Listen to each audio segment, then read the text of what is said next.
from the actress condominium unit also because of her alleged cocaine use. Ano po masasabi mo dito sa balita na ito? Hindi po totoo yan. Hindi totoo. Hindi po. Miss Maricel Soriano. Ma'am, okay lang sa'yo? Magtatanong ako sa'yo?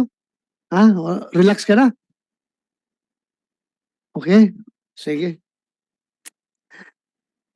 Ma'am, sa mga nag-viral na dokumento na nagdadamay sa pangalan mo, sa tingin mo ba may katotohanan ang mga nasabing dokumento? Sa tingin mo? Una-una po, hindi ko alam yung tungkol sa mga dokumento. Nalaman ko na lang yan nung pinakita sa akin. Dahil hindi po ako nagbabasa ng Okay. mga ganyan.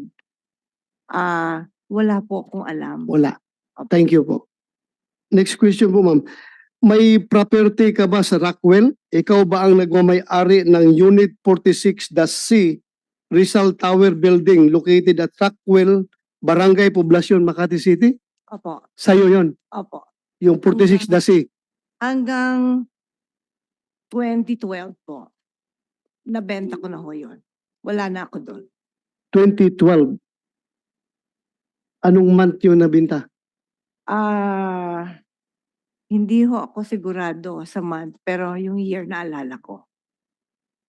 So, your pre-ops is 2012, Your Honor.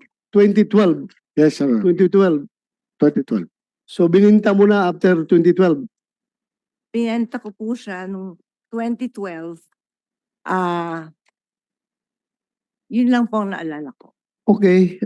But then you admit na you are the owner and at the same time the occupant of such unit, yung Unit 46, the C. Apo. 2012 bininta mo. Yes, Your Honor. And your pre-ops was 2012. 2012, Your Honor. 2012. March 11. Okay. Thank you.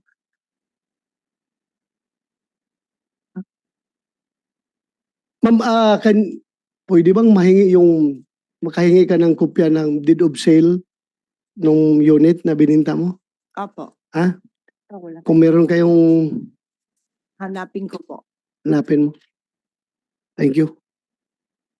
Ito rin ma'am, may napabalita in 2011.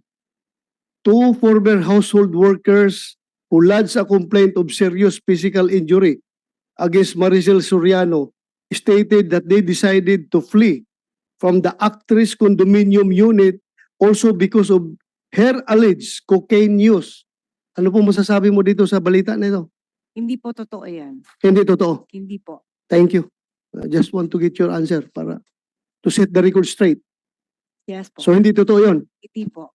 Pero totoo na meron kayong dalawang katulong sa bahay na dalawa na umalis, Opo, kasi ninakawan po nila ako. ninakawan kanila. Totoo na binugbog mo sila o hindi? Paano ko naman po bububugin? Dalawa po sila. Okay. I'm just confirming the report, the news report. Thank you po ma'am. Maraming salamat for your Salamat cooperation. po. So far that would be all as far as this committee is concerned. Yung confirmation mo lang as to the ownership and occupancy of that unit in the year 2012 when that pre-ops was initiated by Agent Morales. Ma'am, maraming salamat sa pag-attend mo dito. Thank you very much kahit na hindi mukhang wala ka sa magandang kondisyon, you tried to be here. Maraming salamat. Maraming salamat po, Mr. Chair. Ma'am, pwede ka nang magpahinga. Chair, meron lang siyang gustong basahin. You want to, yeah, go ahead. Opo, pwede daw niyang Yes. basahin lang yung Pero gustong basahin niya. Opo. basahin, please pakibasa. To. Magandang umaga po sa mga kagalang-galang ng mga senador at sa lahat po ng nandito ngayong araw. Ako po ay nakatanggap ng imbitasyon galing po kay Senador Bato de la Rosa para magbigay ng komento tungkol sa issue na pinag-uusapan dito sa hearing.